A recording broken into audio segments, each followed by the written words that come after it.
Okay, so I removed this plastic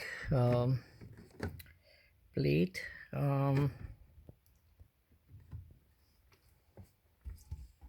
Just using this nylon pry bar, and I have to get these two connectors out from behind for this wire for the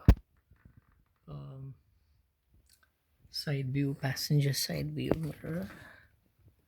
Should be pretty easy. The black one is to the left and the white one is to the right. And let's see, there's some tabs.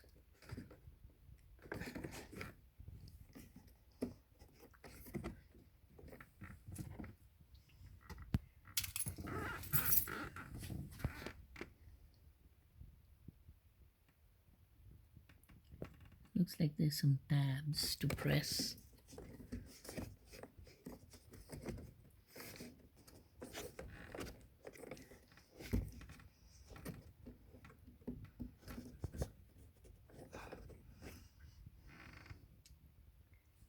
I'm gonna try the white one first.